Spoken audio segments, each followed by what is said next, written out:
Cosa fate voi nel vostro comune per incentivare la sostenibilità all'ambiente e al pianeta? Beh, devo dire che i cittadini di Preganziol intanto sono estremamente sensibili al tema dell'ambiente e soprattutto al corretto conferimento dei rifiuti. E in tema di riciclo, infatti, la città di Preganziol si è classificata anche quest'anno al secondo posto tra i comuni rifiuti free della propria fascia di abitanti a livello regionale con la classifica che viene redatta da Legambiente. Quindi un traguardo importante che testimonia una sensibilità della cittadinanza che ovviamente come amministrazione cerchiamo di stimolare.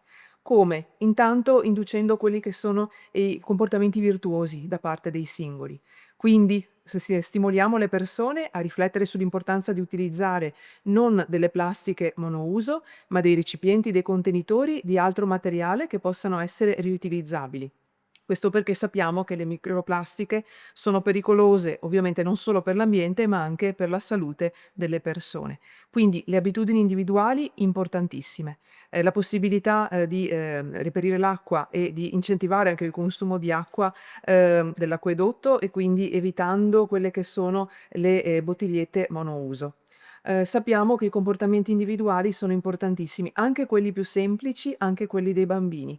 E quindi, visto che ci stiamo approssimando al carnevale, come non ricordare l'importanza di utilizzare i coriandoli di carta, scegliendo quelli, perché sono, biodegradabili, invece di utilizzare quelli di plastica che hanno delle problematiche importanti in termini appunto, ambientali. Quindi anche questi piccoli gesti possono fare la differenza.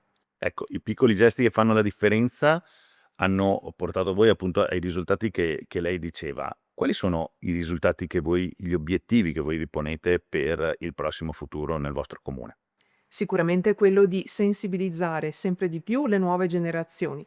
Sappiamo che la sostenibilità ambientale, il futuro del nostro pianeta dipende dalle azioni virtuose di chi un domani erediterà questo nostro pianeta e quindi educare fin dall'inizio all'importanza di utilizzare i materiali corretti, di recepire il valore del riciclo è per noi un qualcosa di fondamentale. Devo dire che proprio sul tema del riciclo, del dare nuova vita agli oggetti, il comune di Preganziol è stato precursore. Non tutti di voi conosceranno l'esperienza del non negozio, ma colgo questa opportunità per farne memoria.